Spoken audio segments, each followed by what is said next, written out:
Kahit paano nakapagbawas tayo. Hindi lang naman po yung hindi lang naman po yung dahil sa taas ng presyo ng produktong petrolyo. Kung matatandaan niyo po, nag-reduce po ang gobyerno nag-reduce ng 4-day work week, Nagtagal po kami ng Friday, no? Hmm. And I think that helped. Sa tayo, partner Jade, no, sa operasyon ng MMDA Metro Base, especially sa kanilang monitoring sa EDSA, kung ganito pa rin ba katindi ang volume ng mga sasakyan, lalo na pag rush hour. Ang head ng Metro Base ng MMDA, Metro Base Operations, walang iba kundi si retired Colonel Bong Nebriha. Colonel, Sir Bong, mayong gabi, si Admar at si Jade, ngayon po sa oras ng gabi. May gabi, Jade, sir, at MJ. Hi, MJ.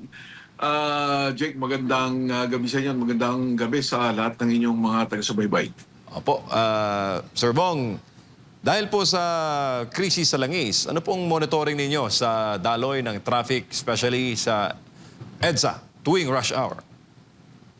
Well, kahit paano nakapagbawas tayo. Hindi lang naman po yung dahil sa taas ng presyo ng produktong petrolyo.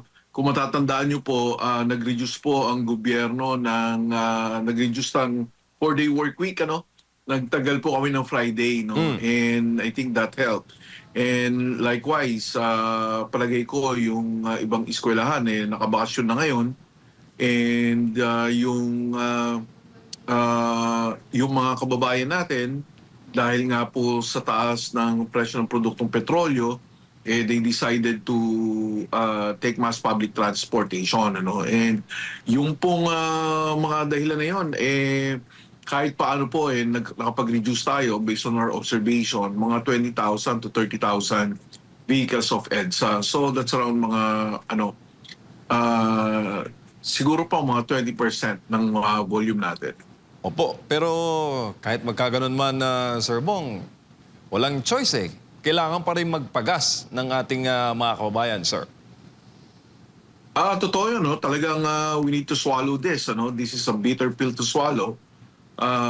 Pero hindi naman po natin kagagawan to. These are brought about by geopolitical tensions in the Middle East, And like what I've said, we are a consumer country. Hindi naman po tayo nagpo-produce ng sarili nating langis since now we are importing refined oil sa kalapit nating bansa dito sa Asia. Kung ano pong presyohan ang maibibigay nila, we just need to buy it as it is, And of course, marami naman pong ginagawa yung gobyerno natin ngayon, lalong-lalo na po ang pagdedeklara nitong national energy emergency natin.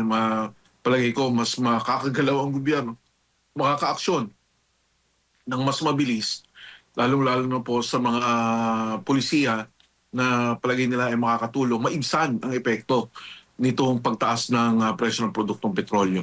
Opo. Colonel, si Jade po, ito, kasunod nga ng sabi po ninyo, dahil nga dito sa mataas, epekto ng mataas na presyo ng langis, mas dumami ho ba yung mga commuters? Dahil nga, ang iba ay hindi na sumasakay doon sa kanilang mga sasakyan dahil sa taas nga ng presyo ng langis. Tama yun, And unang-una, nagtaas tayo ng presyo ng produktong petrolyo, pero makikita nyo po, wala tayong pagtaas sa pasahe.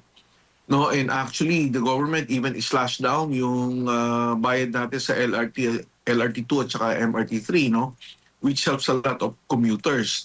And even though na umaaray, yung mga kaibigan natin sa sektor ng transportasyon, this is something that the government sees to stabilize muna yung tinatawag nating inflationary effect nitong agarang pagtaas ng presyo ng produktong petrolyo. Kasi may kita nyo, hindi po ito yung linggo-linggong pagtaas na mabababa hanggang tumaas. Biglaan po talaga yung pagtaas nito. And in 3 weeks time, 4 weeks time, nakikita po natin na yung presyo halos dumoble, na wala pang isang buwan. And sabi ko nga, hindi naman to kagagawa ng pagbaba o paghina ng ating ekonomiya. Ito po ay brought about by geopolitical tensions in the Middle East. And with that, talaga pong kailangan natin gawa ng paraan. And like yung ginagawa po ng gobyerno na pambabain, ano, yung pasahe na ganyan, o at least i-stay put, status quo muna tayo, at encourage everyone to take mass public transportation for now para ang ano po nito hindi to curtail yung ano na liberty to travel nyo, kundi i-reduce yung demand because we really need to reduce demand even though na meron tayong supply, may supply tayo dyan, but yung supply hindi po natin ano walang kasiguruhan ano na marireplenish pa, no? May kita nyo po 60 days yan, ngayon sinasabi po ng DOE, we're down to 45 days even though it's still long. Pero kasi kailangan nating i-replenish yung supply na yan. And yung pag-replenish po ng supply, dyan po tayo, kailangan pa natin makapag-usap sa ibang bansa para matugunan itong supply natin. At sabi nga, mas dumami pa yung mga commuters. Pero sapat ho ba yung ating mga public transport? Like bus, yung mga jeepneys para sa mga kababayan? Kasi parang nakita ko sa social media ang sitwasyon dyan sa Commonwealth. Di ko alam kung na-monitor din ho ba ninyo, kaninang umaga ata yon, na sobrang dami ng tao. Parang na-occupy na yata yung 2 lanes po doon sa Commonwealth dahil nag-aantay, no, ng masasakyan. Alam mo Jade, ang issue kanina, hindi naman po tigil pasada. Ang nangyari po nag-roll out po sila ng pamimigay ng assistance to our jeepney drivers. Ano, matatandaan po natin nung nakaraang linggo ang binigyan po yung mga tricycle drivers. Ano, alam naman po natin ang tricycle drivers, first mile and last mile transportation yan. So basically local po yan. And yung local po na namahagi nung assistance na yan. Ngayon po ano po, medyo may karamihan at saka widely spread, even though yung mga payout centers po na locality pa rin, pero namimigay po is DSWD. And of course, there's a lot of checking and double checking, cross-checking na ginagawa sa mga pangalan para yung mga nararapat lang ang mabibigyan. And with that, yung mga kababayan natin na pumapasada dyan sa Commonwealth, of course, they opted to line up for that yung assistance na makuha nila po agad yan. And karamihan po sa kanila, umaga pala, pumila na, hindi po sila bumiyahe. So karamihan po bumiyahe after they have received Opo. their assistance. Ano? Meron din po yung iba na minabuti na lang ipahinga, no, hindi na po bumiyahe. But then again, nandiyan naman po yung nag-organize po kami ng emergency operation center namin kanina para matugunan po yung may mga yung mga may na-stranded o may nakita kaming kukumpol ng mga commuters na nahihirapang sumakay. Pero mga local government units po, may mga ang tinatawag po natin is rescue vehicles na pumick up po dun sa mga pasahero natin. Kasi po, yung iba naman, may bumabiyahe pa rin. So, hindi naman po natin inagawan sila ng pagkakataon na kumita. No? And nakabiyahe po sila, nakakuha po sila ng pasahero. Yung mga hindi na lang po nila kayang isakay o kaya natagalan na sila sa ikot, yun na lang po yung tinutugunan ng ating mga local governments. Opo, at isa pang Sir Bong, may ilang mga transport groups na magsasagawa ata ng transport strike. Hindi ko nagkakamali, bukas ba? Dahil may ilang universidad ang nagdeklarang ng suspensyon ng klase. Opo, nag-ano po yung I think they call it Transport Coalition, no? Sama-sama po sila diyan. Hindi lang po ng jeepney, may bus din yata, tapos may TNBS and MC Taxi, no? Nirerespeto po natin yung karapatan nilang isigaw ang kanilang mga hinaing or kaya concerns, no. But then again, yung on the part of the government, we will address the issue ng lack of transportation for the commuters. So magkakaroon din po kami katulad kanina ng nag-establish kami ng emergency operation center namin. Katuwang po namin dito lahat ng mga local government units ng Metro Manila, ang ating mga kapulisan, no, Philippine Coast Guard ng DOTR, and other transport and traffic management agencies ng gobyerno. Sama-sama po kami dyan at magtutulungan para hindi naman po maperwisyo ang po natin dito is ma-minimize natin yung disruption to the working public, ano, yung mga papasok na opisina, kung may eskwela pa, papasok sa eskwelahan, no, hindi naman sila maaantala yung pagbiyahe nila because of this tigil pasada. And pakiusap po namin sa mga magtitigil pasada, yes, we respect your right to gather and voice out your sentiments, pero sana po igalang nyo rin po yung yung oras ng ating mga kababayan na papasok. Sana po naman huwag nyo na pong harangan yung mga kasama nating bumabiyahe paghahatid ng mga commuters, no? Opo.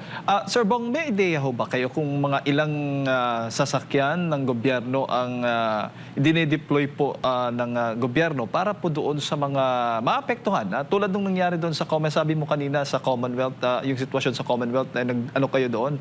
Parang tinugunan ninyo, nagsama-sama po kayo, may mga dineploy. Mga ilan, gaano karami po ito para po matugunan itong sitwasyon ng ating mga kababayan? Yung I do not have the exact number. Pero ang alam naman po natin, for example, sa Commonwealth, alam naman po natin ang Quezon City ever since, no? Kahit wala pong tigil pasada, meron po silang libreng sakay, may mga buses po sila, no? And may po yan, kaya po tugunan yung mga pangangailangan ng mga commuters yan. Well, of course, itong mga libreng sakay na to, tumutugon din sa pangangailangan ng ibang Quezon citizens na sa naka-establish na route nila. Ang ano na lang po ito, ang importante po may napadala tayong mga sasakyan, mga sasakyan ng mga LGUs at naka-standby naman po yung mga military trucks na ng MMDA, mga buses namin.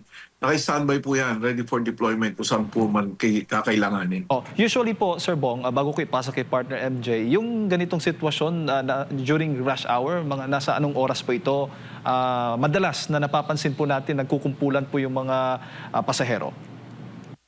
Well, it starts at 5 to 9, it extends sometimes to 10, kasi minsan yung mga kasamahan natin na nasa public transportation, it depends on on the situation of the traffic, may kita nyo po yan, nadidelay sila minsan umikot. Yung makabalik po ba para pick upin naman yung mga nag-iintay na pasahero, nagkakaroon po tayo minsan ng delay, yung delay para turn around sila. And kaya minsan po nagkakaroon po tayo ng ng build up ng mga commuters kasi yung mga sasakyan na umalis ng ng alas 5 na dapat makakabalik na to pick up the second round of commuters sa mga 6 and 7, pag na-delay po sila sa ruta, yun na po yun.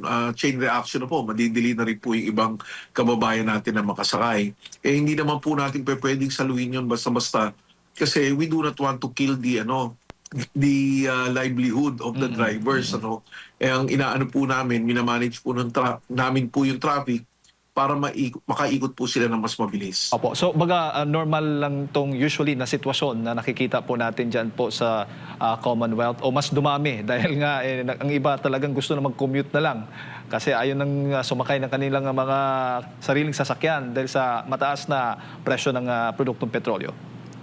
Meron po talaga kanina, Jade, na naramdaman namin dahil nga po hindi lang po yung mga jeepney nagkaroon din po ng reduction. Nahirapan din po yung mga kababayan natin na mag-book ng TNBS kanina.